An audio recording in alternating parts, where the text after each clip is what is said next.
सभी बच्चों को श्री कुंज बिहारी शेरदास।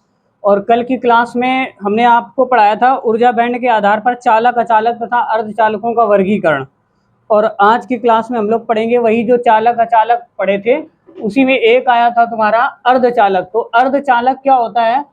अर्धचालक को हमने आपको बताया था दो प्रकार के होते हैं, एक इंट्रिंसिक सेमीकंडक्टर और एक एक्सट्रिंसिक सेमीकंडक्टर। बोले शुद्ध अर्धचालक और अशुद्ध अर्धचालक। जो निज अर्धचालक होता है उसको शुद्ध अर्धचालक बोलते हैं, और बाह्य जो अर्धचालक होता है उसको अशुद्ध अर्धचालक बोलते हैं। तो शुद्ध अर्धचालक में इम्प्योरिटीज मिला दी जाती हैं, अशुद्धियां मिला दी जाती हैं, जिसकी वजह से उसको अशुद्ध अर्धचालक कहते हैं। हमने आपको पिछली कक्षा में बताया था, ये भी बताया था कि जो अशुद्धियां होती हैं वो दो प्रकार से मिलाई जाती हैं, है ना, पी टाइप सेमीकंडक्टर और एन टाइप सेमीकंडक्टर, जिनसे मिलके बनते हैं। और वो अशुद्धियां कौन कौन सी होती हैं? पेंटावैलेंट एंड ट्राईवैलेंट, 3 संयोजकता वाली अशुद्धियां और 5 संयोजकता वाली अशुद्धियां। ठीक है, तो उसी में से पढ़ना है हमको जो अर्धचालक के प्रकार। ये दो प्रकार के होते हैं, निज अर्धचालक और बाह्य अर्धचालक। तो देखिए, निज अर्धचालक अथवा शुद्ध अर्धचालक अथवा इंट्रिंसिक सेमीकंडक्टर क्या किसे कहते हैं? एक शुद्ध अर्धचालक जिसमें कोई भी अपद्रव्य न मिला हो, निज अर्धचालक कहलाता है। देखिए, शुद्ध अर्धचालक जिसमें किसी भी प्रकार की कोई भी अशुद्धियां न मिली हो तो उसे क्या बोलते हैं? शुद्ध अर्धचालक। शुद्ध कैसा होता है?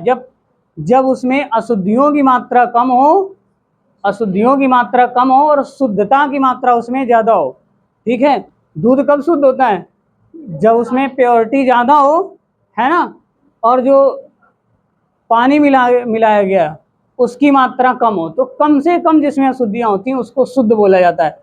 प्योर बिल्कुल प्योर नहीं हो सकता है, ठीक है ना। तो अच्छा, दूध बिल्कुल प्योर कब होगा? जब पानी बिल्कुल सूख जाए, वो पाउडर वाला दूध, है ना। तो देखो, जो निज अर्धचालक होते हैं उसमें किसी भी प्रकार की कोई भी अशुद्धियां मिली नहीं होती हैं। इस प्रकार शुद्ध जो अर्धचालक होते हैं, नंबर 1 तुम्हारा कौन सा? जर्मेनियम और सिलिकॉन। अपनी प्राकृतिक अवस्था में ही निज अर्धचालक होते हैं। ये जर्मेनियम और सिलिकॉन जैसे प्रकृति से प्राप्त हुए उसी अवस्था में ही वो अपने शुद्ध अवस्था में पाए जाते हैं, जिसमें उसमें कमियां कम से कम होती हैं। आगे नवा समझ में शुद्ध। अब देखिए, दो सर्वविदित जो शुद्ध अर्धचालक हैं वो जर्मेनियम और सिलिकॉन है। इसमें प्रत्येक की संयोजकता कितनी होती है? यहाँ पे जर्मेनियम भी लिख सकते हैं और जी और SI चेंज ना करना तुम लोग अपना, ठीक है, हम समझाने के लिए बता रहे। जर्मेनियम अथवा सिलिकॉन के एक एक परमाणु होते हैं 4। देखो आयतन कक्षा में एक इधर एक इधर, ये एक दूसरे से भागीदारी करते हैं। एक इलेक्ट्रॉन वो उनको दे रहे हैं, वो उनको दे रहे हैं, अपनी अपनी संयोजकता को पूर्ण किए हुए हैं। कोई भी इनके पास एक्स्ट्रा नहीं है, किसी भी इलेक्ट्रॉन की कमी नहीं है।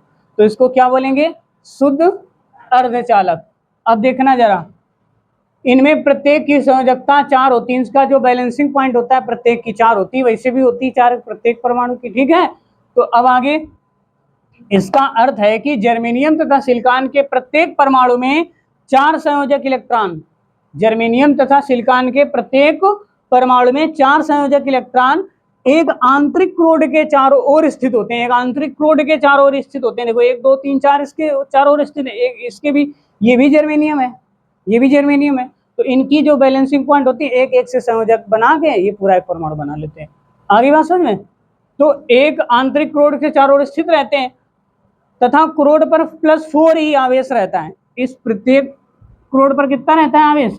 4e, 4 इलेक्ट्रॉन के बराबर में आवेश रहता है। इसका इसका इसका चारों मिल गए, ठीक है, इलेक्ट्रॉन रहता है। जर्मेनियम तथा सिलिकॉन में प्रत्येक परमाणु एक क्रमिक व्यू में इस प्रकार व्यवस्थित रहते हैं कि प्रत्येक परमाणु का एक चतुष्फलक के किसी कोने पर स्थित रहते हैं। ये प्रत्येक कोने पर ऐसे एक एक 4 ऐसे, ये वही बात बता रहे हैं, ये जो स्ट्रक्चर दिखाया गया है। ठीक है, अब आगे सुनो। परमाणु के चारों ओर संयोजक इलेक्ट्रॉन 4 सबसे अधिक निकट वाले इलेक्ट्रॉन में से एक एक के साथ भागीदारी होकर तथा सहसंयोजक बंध की रचना करते हैं। ये बंध ही पड़ोसी परमाणुओं के बीच बंध के बीच जो है बंधन बल बनाता है। ये इनके बीच में जब इलेक्ट्रॉन का आदान प्रदान होगा तो इनमें एक फोर्स काम करेगा जिसे अंतराण्विक बल नहीं कहते हैं, सुने होंगे। वो एक बल लगा के एक संरचना कर देते हैं स्ट्रक्चर की, ठीक है। अब आगे देखो, ये तो इलेक्ट्रॉन इनके भरे हुए हैं। अब इसी में एक नोट में तुम लोग तैयार कर लेना, जर्मेनियम अथवा सिलिकॉन के क्रिस्टल में एक इलेक्ट्रॉन किसी परमाणु के सहसंयोजक बंध को तोड़कर मुक्त करता है तो इस परमाणु में एक इलेक्ट्रॉन की कमी आ जाती है। इसके फलस्वरूप परमाणु में जो स्थान रिक्त होता है उसे कोटर कहते हैं। देखो, अगर मान लो कि यहाँ पर कोई परमाणु डाला जाए, ठीक है, जिसकी संयोजकता हो 3, तो वो इसको फेंक देगा बाहर, हटा देगा और अपना आ जाएगा। तो उसके जो 3 इलेक्ट्रॉन है वो एक दूसरे से संयोजन कर लेंगे, लेकिन यहाँ पर ये खाली रह गया।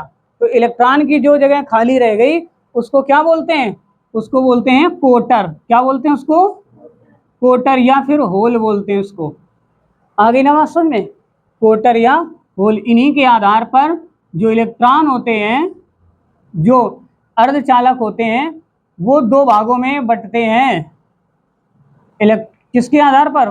कोटर और इलेक्ट्रॉन्स के आधार पर।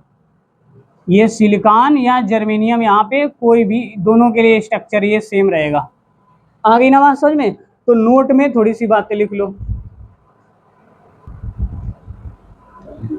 नोट में हमने आपको नोट करवाया कि जब जर्मेनियम अथवा सिलिकॉन के क्रिस्टल में एक इलेक्ट्रॉन किसी परमाणु के सहसंयोजक बंध को तोड़कर मुक्त होता है, इसके सहसंयोजक बंध को तोड़कर कोई एक परमाणु जब मुक्त होता है तो परमाणु में एक इलेक्ट्रॉन की कमी आ जाती है।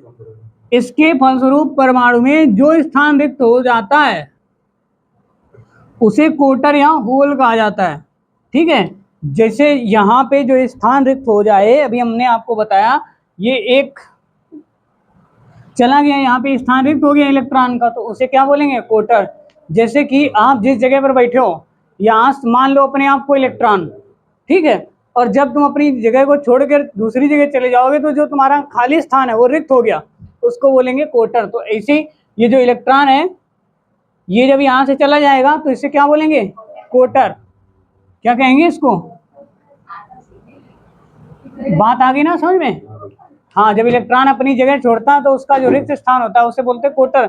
अब दूसरी बात, अर्धचालक के क्रिस्टलों में जो चालन इलेक्ट्रॉनों तथा कोटरों दोनों के गति के कारण होता है। देखो, अर्धचालक जो क्रिस्टल होते हैं, जो सेमीकंडक्टर्स होते हैं, पी टाइप सेमीकंडक्टर और N type semiconductor, pure semiconductor, इनमें जो चालन होता है, इसमें जो कंडक्शन होता है कंडक्शन होता है, वो ना किनके कारण होता है? इलेक्ट्रॉन्स और प्रोटॉन्स के कारण होता है। इलेक्ट्रॉन और होल्स के कारण होता है, ठीक है। तो याद रखोगे। देखो, कभी कभी क्रिस्टल में गतिमान मुक्त इलेक्ट्रॉन अथवा कोटर परस्पर पुनः संयोजित होकर किसी सहसंयोजक बंध को पुनः स्थापित कर देते हैं तथा मुक्त इलेक्ट्रॉन व कोटर का अस्तित्व साथ साथ समाप्त हो जाता है क्रिस्टल का ताप बढ़ाने पर। ये बात ध्यान सुनना, इस क्रिस्टल का ताप बढ़ाने पर मुक्त इलेक्ट्रॉनों तथा कोटरों के उत्पादन की दर बढ़ जाती है। इसमें मुक्त इलेक्ट्रॉन और कोटरों की दर बढ़ जाती है। इसका अगर ताप बढ़ा दोगे, किसका? अर्धचालक का, शुद्ध अर्धचालक का, जिससे अर्धचालक क्रिस्टल में विद्युत चालकता बढ़ जाती है। किसी अर्धचालक का टेम्परेचर बढ़ाने पर इसमें जो होल्स और इलेक्ट्रॉन होते हैं बेटा, वो उनकी संख्या बढ़ने लगती है, और बढ़ने से इसमें इसका कंडक्शन बढ़ जाता है, चालकता इसकी बढ़ जाती है, क्योंकि चालन के लिए हमें इलेक्ट्रॉन या कोटर चाहिए, ठीक है। साधारण ताप पर जर्मेनियम 10⁹ परमाणुओं में केवल एक सहसंयोजक बंध टूटता है। सिंपल साधारण ताप पर 27 डिग्री टेम्परेचर, रूम टेम्परेचर पर, ठीक है। और तथा निज अर्धचालकों की चालकता बहुत कम होती है, जिससे इनका कोई व्यवहारिक उपयोग नहीं किया जा सकता है। तो कल की क्लास में हम आपको पढ़ाएंगे शुद्ध अर्धचालक तथा अशुद्ध। देखिए, आज हमने शुद्ध अर्धचालक के बारे में बात की, कल की क्लास में हम लोग बाह्य अर्धचालक, अशुद्ध अर्धचालक के बारे में बात करेंगे, जिसमें कि आपके 2 आएंगे, एन टाइप सेमीकंडक्टर और पी टाइप सेमीकंडक्टर। आगे ना बात समझ में? तो मिलते हैं फिर कल की क्लास में।